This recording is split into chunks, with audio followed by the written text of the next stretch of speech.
Direto de Brasília, com Eliane Cantanhede.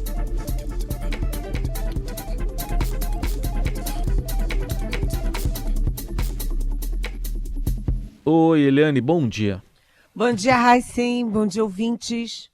Bom, vamos falar da negociação que culminou, então, com a confirmação de Simone Tebet no Ministério do Planejamento. O que ela tem para acertar com Fernando Haddad agora, o ministro da Fazenda do futuro governo? Pois é, hoje ainda falta muito acerto aqui em Brasília, né, Raicem? Porque ainda faltam 16 ministros. Eu, nesses meus longos anos de praia, eu nunca vi, né? Há 4 dias da posse, faltam 16 ministros para serem anunciados, ou seja, a coisa está pegando fogo.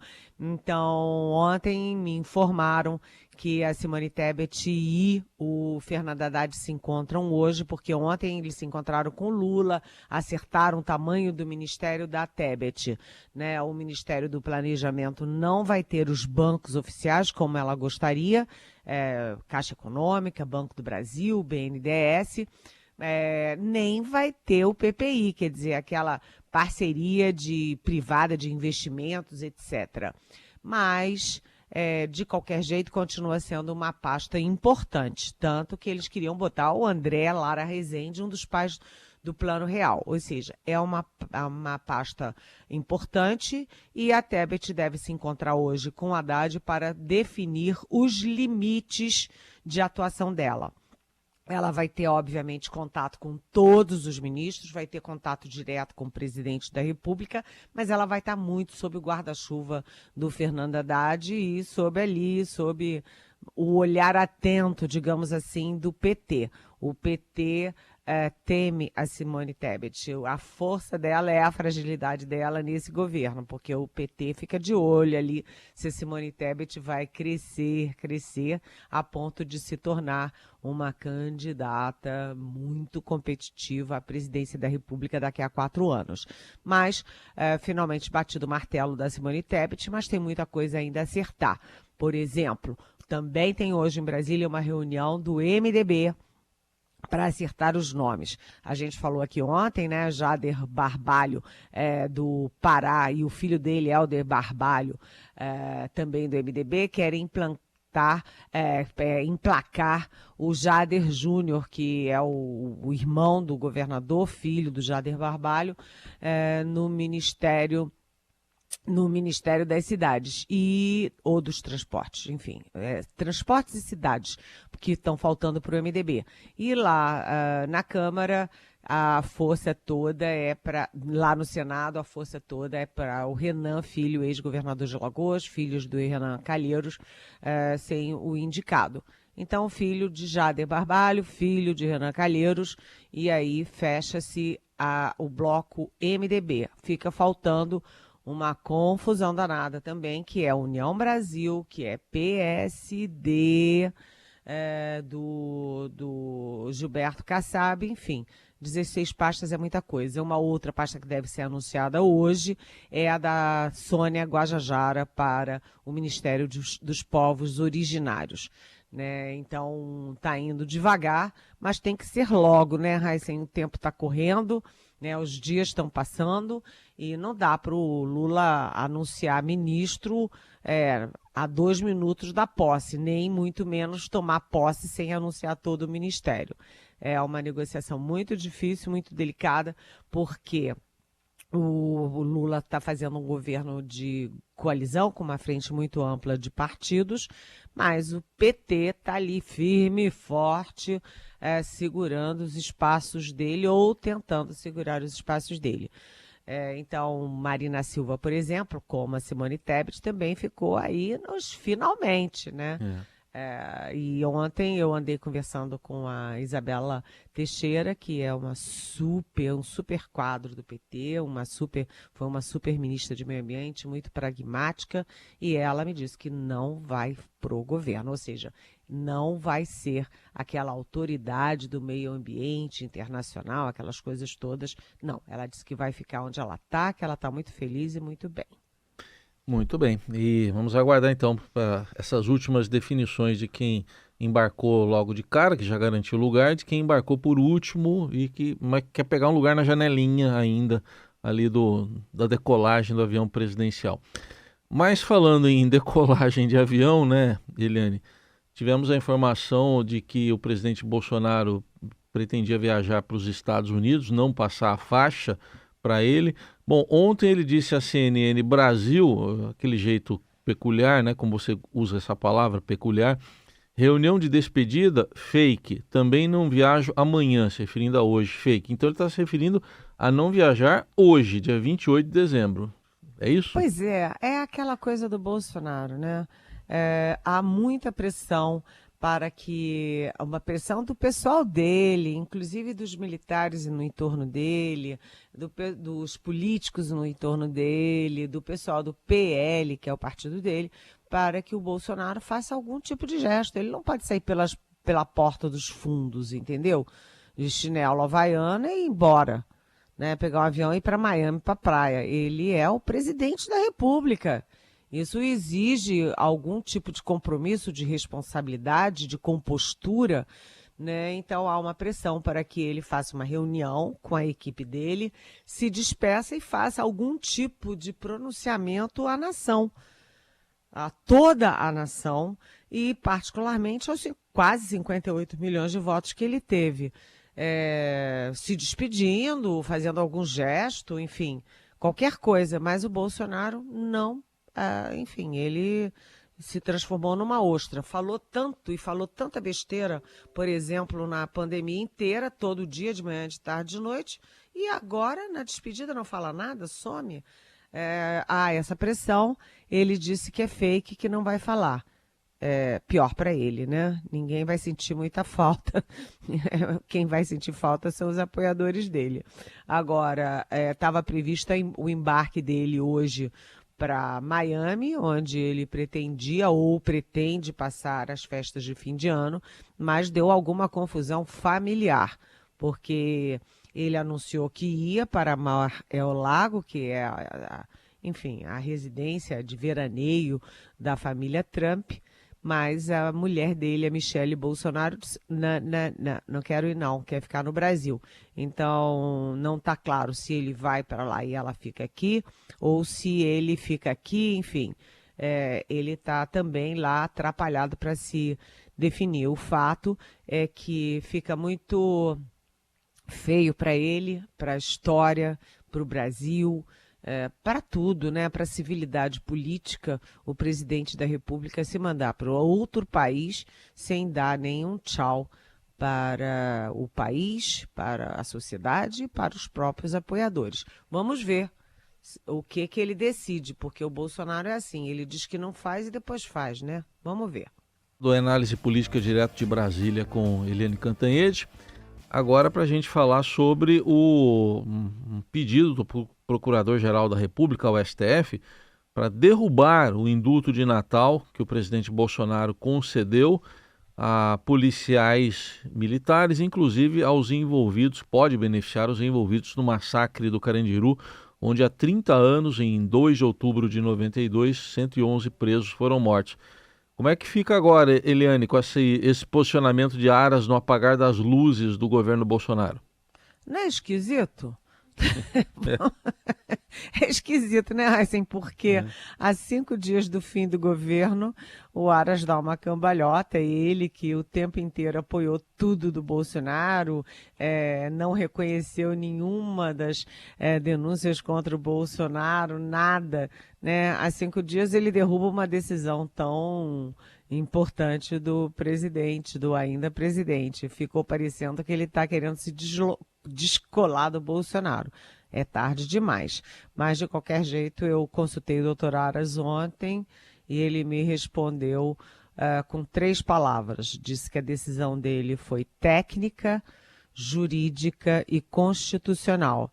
E aí dá para concluir, Heisen, que tudo tem limite, né? Que as pessoas têm limite e o próprio Aras tem limite, né? É uma decisão tão esdrúxula do Bolsonaro, né, querer dar indulto de Natal para quem faz chacina, que até o Aras disse, opa, não dá, assim não dá, meu amigo, meu camarada, olha, não dá, tá?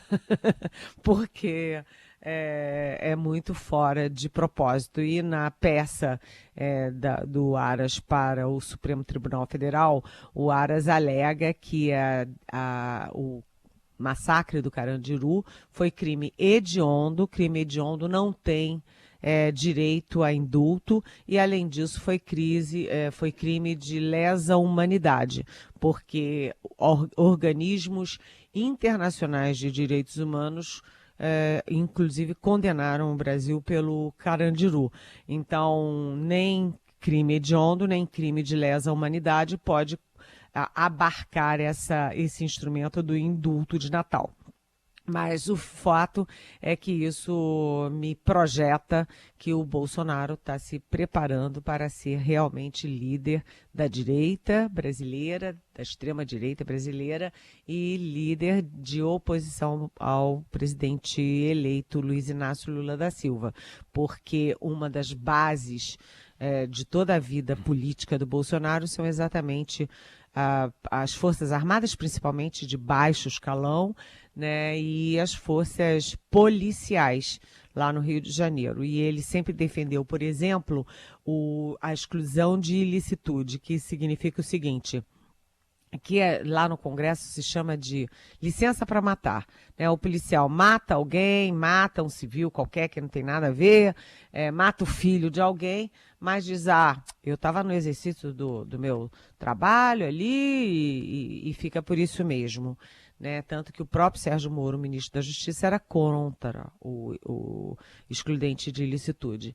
Então, por que eu falo que é uma projeção de futuro? Porque o Bolsonaro quis, no apagar das luzes do governo dele, fazer um último agrado à base eleitoral dele, à base policial que ele acalentou também durante esse governo. Ou seja, o Bolsonaro está querendo manter mobilizadas as forças, tanto de oposição ao Lula, quanto de apoio a ele próprio. Bom, e ele tem mandato ainda, né, Eliane? E acho que ele quer continuar à frente aí da PGR, né? Muito claramente. Isso vai ser praticamente impossível, né? Vamos combinar que não é por um gestinho ali há 4 dias, 5 dias do fim do governo que ele vai conquistar as graças para continuar no cargo. Isso, olha, a gente tira do horizonte, é uma não possibilidade. Muito bem. Eliane, para fechar aqui, o que dá para dizer dessa confusa troca no comando das Forças Armadas? Por exemplo, agora saiu a notícia de que o presidente Bolsonaro assinou a nomeação do general Júlio César de Arruda, que já havia sido anunciado pela equipe de transição, para assumir nesta sexta. Então já tem assinatura do presidente atual para isso, mas está confuso ainda, né, essa troca nas três forças. Está muito confuso e, aliás, isso foi um furo do nosso Estadão, um furo de reportagem importante de que a Marinha e as Forças Armadas estavam querendo antecipar a posse. Só que a lógica da antecipação, da troca dos comandos de Exército, Marinha e Aeronáutica, essa lógica se inverteu. Né? Quando o Estadão deu esse furo de reportagem, a intenção deles, dos comandantes, era que os atuais comandantes não batessem continência para o presidente eleito e o presidente que tomaria posse, o Luiz Inácio Lula da Silva. Ou seja, eles queriam demonstrar que não concordavam com a eleição dele. E depois foi se invertendo, e agora o próprio Lula e o próprio ministro da Defesa dele, que será o José Múcio, estavam pensando exatamente o seguinte: olha, eles não querem bater continência, deixa eles irem embora e a gente já assume com os novos comandantes empossados. Ou seja, limpa a área e cria uma posse mais tranquila, mais sabe, leve para todo mundo. E aí a Marinha, que foi quem teve a ideia, recuou. A Marinha é que ia fazer a posse dia 23, né? E aí, quando viu que era bom para o Lula, bom para o Múcio, a Marinha voltou atrás. E o alto comando da Marinha disse, não, vai para a posse sim, só depois é que tem a transmissão de cargo. Então, está confuso e mostra a dificuldade e a saia justa do governo Lula com uma área muito sensível, que é as Forças Armadas, que foram cruelmente, drasticamente contaminadas politicamente pelo governo Bolsonaro. Essa área ainda vai dar muito trabalho. A gente torce para dar tudo certo, os novos comandantes foram escolhidos pelo Lula de uma forma muito técnica, ou seja, o mais antigo assume ponto, né? E o Bolsonaro quis deixar a assinatura dele na nomeação do novo comandante. É como se o Bolsonaro estivesse dizendo, olha, o comandante do Exército é meu, mas não será não. O novo governo que se instala é que chefia e que pode demitir os comandantes militares, aliás, como o Bolsonaro fez no próprio governo dele. Muito bem. Eliane, só uma informação que sai também agora aqui no portal do Estadão, de que você tem falado desse assunto também aqui, a preocupação com a segurança na posse, né? Então, o Ministério da Justiça atual autorizou o uso da Força Nacional de Segurança Pública para apoiar aqui na operação para posse de Lula. Isso é super importante, né? Ontem mesmo teve uma reunião da equipe do Lula com as forças de segurança, inclusive com o governo do Distrito Federal para acertar os ponteiros.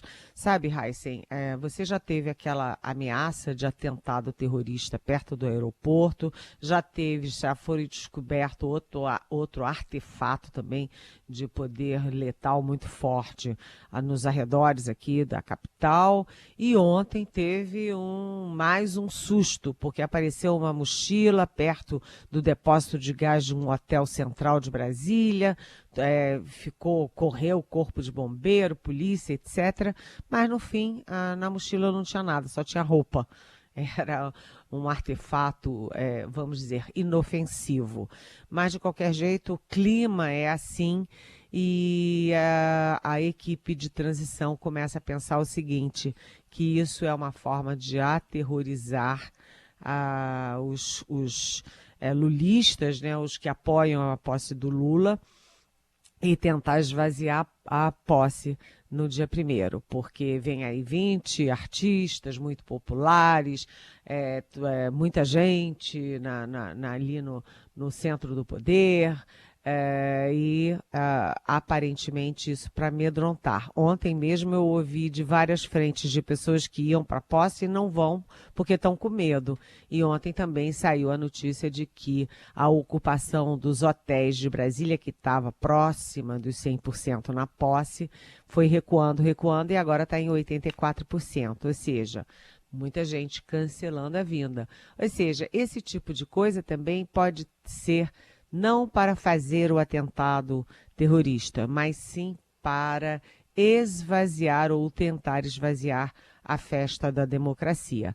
Mas, de qualquer jeito, sim, a Força Nacional vai estar presente, que é uma força nacional, federal, né, e também todo o contingente policial do governo do Distrito Federal estará a postos, com toda a sua tecnologia inclusive dos snipers, aquela técnica de atiradores que ficam em cima de prédios atentos, tecnologia anti-drones, etc.